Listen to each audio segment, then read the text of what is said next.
वो केवल उनकी सेवा करते थे, उनके भोजन की व्यवस्था, उनके कपड़ों की व्यवस्था इत्यादि करते थे। बाकी सभी लोग ज्ञान में ऊंचे थे, वो वेदांत को समझते नहीं थे। तो आचार्य शंकर वेदांत पढ़ा रहे थे, ब्रह्मसूत्र। तो आचार्य शंकर तोटक की प्रतीक्षा कर रहे थे शिष्य की। तो दूसरे शिष्य ने बोला, आचार्य शुरू क्यों नहीं कर रहे हैं, किसकी प्रतीक्षा कर रहे? तो बोल दिया तोटक की। तब उनका नाम कुछ और था, मैं भूल गया, उसकी प्रतीक्षा कर रहा हूँ। तब सब लोग हंस पड़े, वो क्या वेदांत की भाषा समझेगा, वो तो रोटी और इन सब के अलावा झाड़ू सफाई से ऊपर ही नहीं उठता है। तब आचार्य शंकर ने वही उन सब का अभिमान मिटाने के लिए उनके भीतर ज्ञान प्रकट कर दिया। और वो जब आ रहे थे, तोटक छंद में गुरु की स्तुति करके आ रहे थे। तो तोटक छंद में गुरु की स्तुति के कारण उनका नाम तोटकाचार्य पड़ा। और सब दंग रह गए, हतप्रभ हो गए, इसके भीतर इतना ज्ञान कहां से, ऐसी गुरु स्तुति। बहुत ही सुंदर तोटक स्त्रोत में, तोटक छंद में गुरु की स्तुति उन्होंने की। तो इस प्रकार योगी ज्ञान आधान कर सकता है, अर्थात ज्ञान प्रकट कर सकता है, संपूर्ण ज्ञान प्राप्त करा सकता है, संपूर्ण ज्ञान उसको प्राप्त करा सकता है। ऐसा ही रामकृष्ण परमहंस ने विवेकानंद जी के साथ किया, स्वामी विवेकानंद जी के साथ किया, संपूर्ण ज्ञान प्रकट उनके भीतर करा दिया। तो ब्रह्मचर्य प्रतिष्ठायाम वीर्य लाभ। अपरिग्रह जन्म कथा संबोध। पांचवा अपरिग्रह, अपरिग्रह स्थैर्य, अपरिग्रह में स्थिर होने पर जन्म कथांत संबोधा।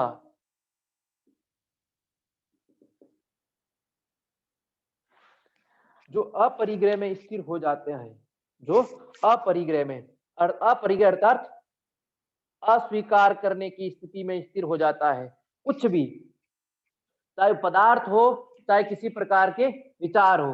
तो जो नॉन एक्सेप्टेंस, नॉन होल्डिंग स्थिति आ जाती है, कुछ भी अपने भीतर स्थिर नहीं रखता है, स्वीकार नहीं करता है, चाहे वो किसी प्रकार की स्मृति हो, चाहे पदार्थों के प्राप्ति हो, या उनका रक्षण हो, या उनका मिलना हो, सभी प्रकार को वो अस्वीकार कर दे, नॉन एक्सेप्टेंस, उसमें स्थिर हो जाए, उसमें क्या हो जाए, स्थिरीकरण आ जाए, तो उसे स्टडीनेस आ जाए, तो उसे जन्म कथांत संबोध, जन्म की कथाओं का, जन्म की कथा यानी जन्म के बारे में, अर्थात मैं क्या हूं,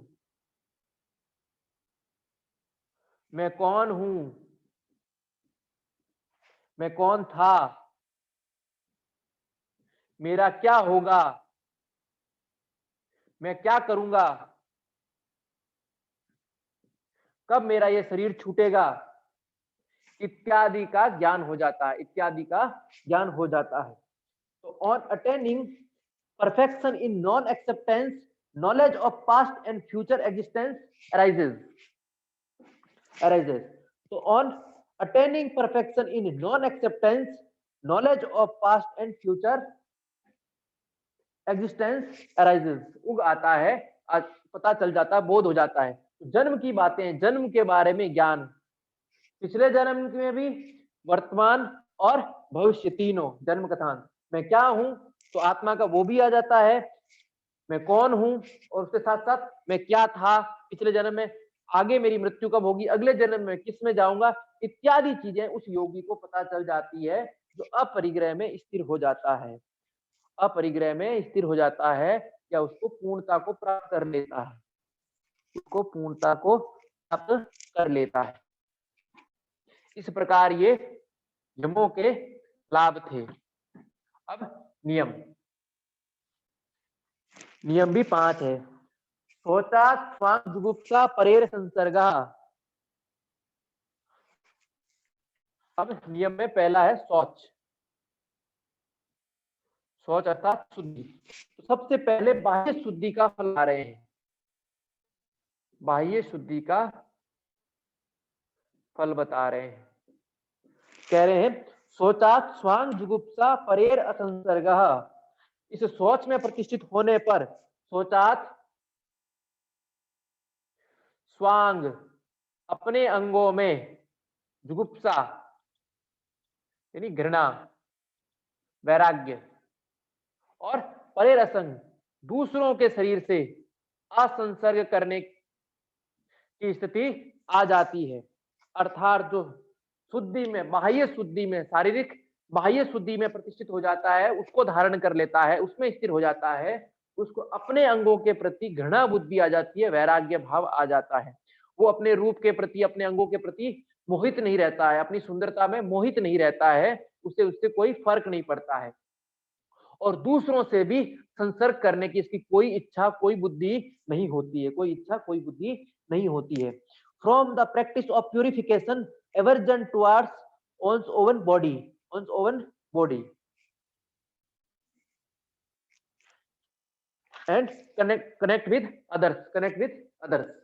इस प्रकार बाह्य शुद्धि से अपने अंगों के प्रति उसको घृणा बुद्धि आ जाती है, विरक्ति वैराग्य आ जाता है, और दूसरों से संसर्ग ना करने की, या संसर्ग करने की इच्छा का उसका अभाव हो जाता है, दूसरों के साथ कनेक्शन होने का उसका अभाव हो जाता है। तत्पश्चात आंतरिक शुद्धि, आंतरिक शुद्धि का वर्णन करते हुए महर्षि पतंजलि कहते हैं, सत्व शुद्धि, सौमनस्य, एकाग्र, इंद्रिय जय, आत्मदर्शन योग्यत्वानि, आत्मदर्शन योग्यत्वानि च। अर्थात अब ये होगी आंतरिक शुद्धि। इस आंतरिक शुद्धि का लाभ बता रहे हैं। 5 यम 5 नियम है, लेकिन लाभ 11 दिए हुए हैं, इसको ध्यान रखना। 5 नियमों के 6 लाभ बताए गए हैं। सोच 2 प्रकार से। तो आंतरिक सोच का वर्णन बोलते हैं सत्व शुद्धि। सत्व यहाँ बुद्धि या चित्त लिया गया है, तो बुद्धि निर्मल हो जाती है, बुद्धि की निर्मलता प्राप्त होती है। तत्पश्चात सौमनस्य, सौमन यानी प्रसन्नता, मन की, तो मन प्रसन्न हो जाता है, तो मन की प्रसन्नता प्राप्त होती है, मन की प्रसन्नता प्राप्त होती है। इनका सीक्वेंस किस तरह रखना, फर्स्ट बुद्धि की निर्मलता, दूसरी मन की प्रसन्नता, तीसरा एकाग्रता, मन प्रसन्न चित्त निर्मल तो एकाग्रता। तत्पश्चात इंद्रिय जय, इंद्रियों का वशीकरण हो जाता है, इंद्रियों पर विजय मिल जाती है। और 5वां आत्म साक्षात्कार की योग्यता, आत्म साक्षात्कार की योग्यता आ जाती है। तो ये 5 फल इसके आंतरिक शुद्धि के बताए हैं। पहला बुद्धि की निर्मलता, दूसरी मन की प्रसन्नता, तीसरी एकाग्रता, चौथी इंद्रिय जय, और 5वां आत्म का साक्षात्कार की योग्यता, अर्थात आत्मज्ञान प्राप्त करने की, स्वरूप स्थिति में कौन ये ज्ञान प्राप्त करने की स्थिति, साक्षात्कार करने की स्थिति बन जाती है, वहां तक योगी पहुंच जाता है कि वह आत्म साक्षात्कार कर सके, अपने स्वरूप को जान सके। Purification of the mind, pleasantness of feeling, one pointless subjection of the senses, and ability for the self realization are acquired. तो सोच से, इस शुद्धि से, प्यूरिफिकेशन से बुद्धि की निर्मलता, बुद्धि की शुद्धि हो जाती है, ठीक है, सत्व शुद्धि। फिर मन की प्रसन्नता, तत्पश्चात एकाग्रता, तत्पश्चात इंद्रिय जय, और तत्पश्चात आत्म चेतना का या आत्मा का साक्षात्कार करने की योग्यता। जो प्रणव जप से थी प्रत्येक चेतना साक्षात्कार, वह इस शुद्धि से भी मिल रहा है, आंतरिक सोच से भी मिल रहा है। तो purification of the mind, pleasantness of feeling, one pointedness, subjection of the senses, and ability for the self realization are acquired. इस प्रकार ये शुद्धि के 2 लाभ थे, शुद्धि के 2 लाभ थे।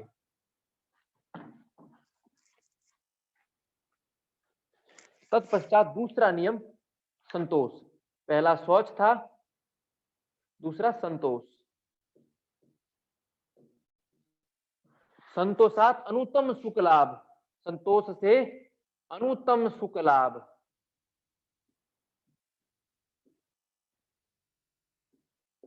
अर्थात ऐसा सुख जो कभी मिला ही ना हो, तो संतोष के द्वारा। अपने यहाँ हमेशा से कहावत है, संतोषी सदा सुखी, अर्थात जिसके भीतर तृष्णा का अभाव है, थ्रस्ट से फ्री है, थ्रस्ट से क्या है, फ्री है, ग्रीड से फ्री है, ग्रीड से मुक्त है, लालच से मुक्त है, उससे अधिक सुखी धरती पे कोई हो ही नहीं सकता है। क्योंकि किसी भी प्रकार के भोग भोगने से जो सुख मिलता है, फिर वो अन्य प्रकार के भोगों में लगाएगा ही। लेकिन जिसकी भोगों से आसक्ति मिट गई है, जो भोगों से मुक्त हो चुका है, तो सभी प्रकार के भोगों की ग्रीड से फ्री हो चुका है, तो वो सबसे अधिक सुखी है, क्योंकि उसको किसी प्रकार का दुख होगा ही नहीं। वो ये नहीं सोचेगा मेरे पास ये होता, मेरे पास वो होता, कि मेरे पास ये क्यों नहीं है, सब चीजों से मुक्त हो जाता। तो महर्षि ने यहाँ कहा है, जिसके पास तृष्णा का अभाव हो जाता है, वह सभी सुखों से बढ़कर सुख है। तो सबसे बड़ा सुख क्या है? तृष्णा का अभाव, ग्रीड का अभाव, absence of greed. Absence of greed ही सबसे बड़ा क्या है? संतोष है।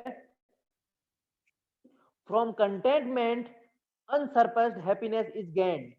From containment unsurpassed happiness is gained. तो सबसे बड़ा सुख है तृष्णा का अभाव, और ऐसी हैप्पीनेस जो कभी खत्म नहीं हो सकती, वैसी हैप्पीनेस किससे मिलेगी? संतोष से। किससे मिलेगी?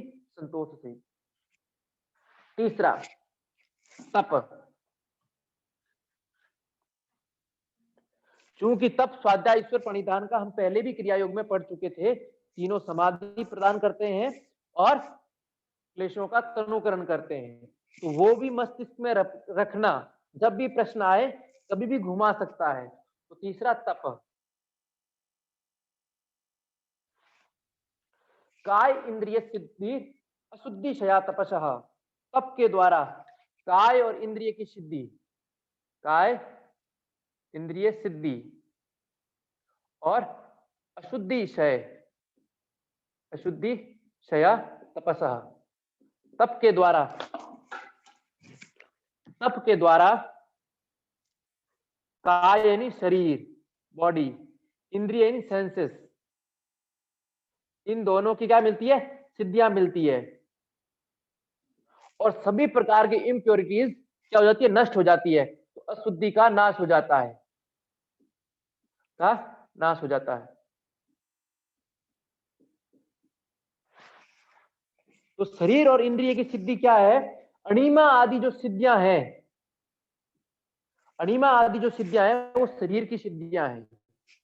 और इंद्रियों की सिद्धि दूर श्रवण, दूर दर्शन, दूर की वस्तुओं को देखना, दूर का सुनना, दूर का अनुभव करना, गंध को, इत्यादि इंद्रियों की सिद्धियां हैं, इत्यादि इंद्रियों की सिद्धियां हैं। तो ये विभूति पाद के साथ इसको टच में रखना। किस किसके द्वारा? अणिमा आदि सिद्धियां मिल रही है। तो शरीर चूंकि तप, तो शरीर की सिद्धियां अणिमा आदि सिद्धियां कहलाती है। महर्षि व्यास जी ने शरीर की सिद्धियों के अंतर्गत अणिमा आदि सिद्धियों को लिया है। इंद्रिय सिद्धि में दूर श्रवण, दूर देखने इत्यादि को लिया है। इसको स्मरण रहना, और अशुद्धि का नाश हो जाता है, अशुद्धि का नाश हो जाता है। Through destruction of impurities, practice of austerities brings about perfection of the body and the organs. तो यह परफेक्शन का या सिद्धि, परफेक्शन और सिद्धि में भिन्नता है। ठीक है, जय होता तो अलग बात, इंद्रिय जय आ चुका था, इंद्रियों को जीतना, यहाँ उसकी सिद्धियां प्राप्त हो रही है, उसकी सिद्धियां। तो महर्षि व्यास जी ने यहाँ सिद्धियों के रूप में अणिमा आदि सिद्धियां प्रकट होती है।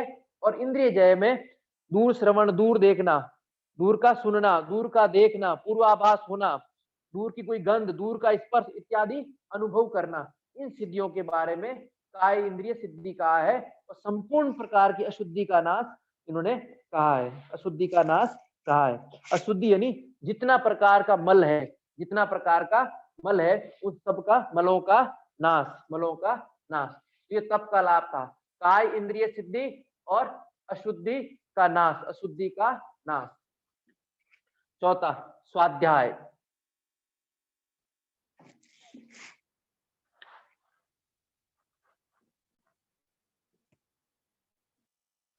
स्वाध्याय इष्ट देवता संप्रयोग। स्वाध्याय, स्वाध्याय से इष्ट देवता, इष्ट देवता संप्रयोग। क्योंकि स्वाध्याय इष्ट देवता अर्थात विशेष मंत्र का करेंगे, तो प्रत्येक विशेष मंत्र का क्या होता है? देवता होता है। प्रत्येक विशेष मंत्र का देवता होता है, उस मंत्र का ऋषि भी होता है। और जो मंत्र की दीक्षा देता है वो गुरु या सिद्ध भी होता है, जो मंत्र की दीक्षा देते हैं। तो ये तीनों का साक्षात्कार दर्शन होता है। तो मंत्र विशेष का स्वाध्याय यानी मंत्र विशेष का जप, मंत्र विशेष का जप ही स्वाध्याय है।